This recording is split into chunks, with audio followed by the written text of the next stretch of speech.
Hello there and welcome back. In this video I'm going to show you something kind of different what is used to in this channel. So if you follow the channel you may know that I'm sporting a Yamaha FZS 600 bike, and I bought it 3 years ago. And at that time the guy who sold me the bike was kind enough to put in a brand new battery.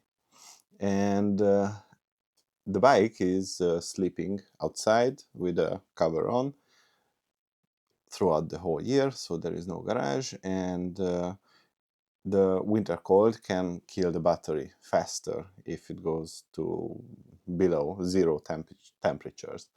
And what I wanted to do is I'm preparing the bike for the big service.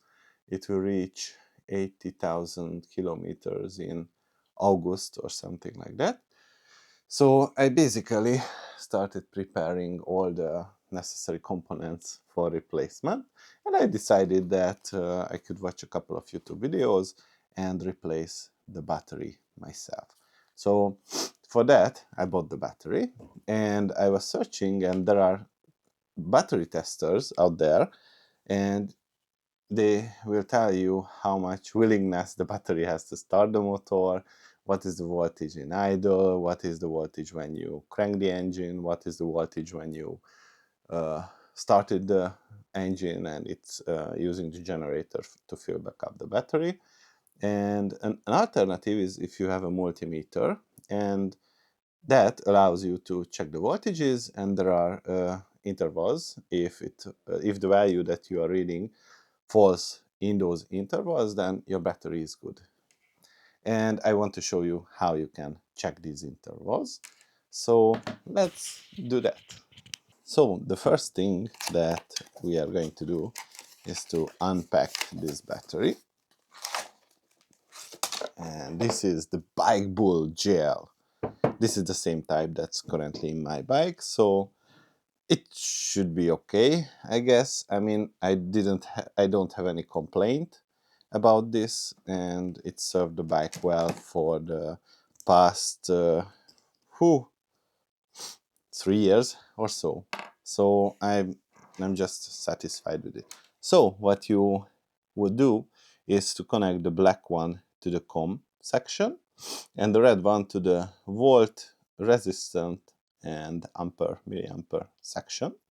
And if you have a 12-volt battery, you turn on the multimeter and select 20 volts.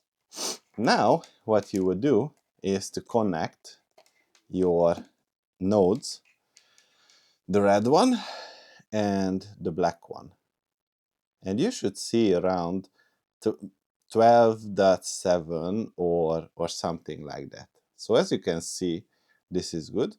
And I want to also test my battery in my bike to see how it looks like when I crank the engine and when it's idling and so on. So let's go out and check the bike. So here is the beast. And in order to get to the battery, we will have to open the seat cover, and it should pop off if I turn the key. Yes, it did.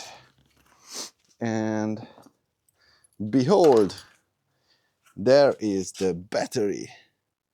So now I just have to create the setup where you can see the values. Technically, I should be putting it somewhere here. Oh, it has a really great screen.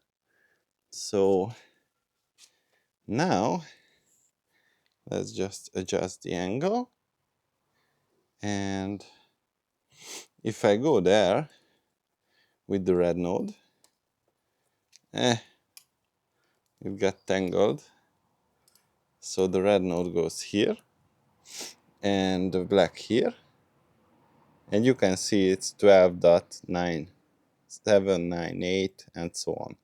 So this is good for us, and I want to start the engine.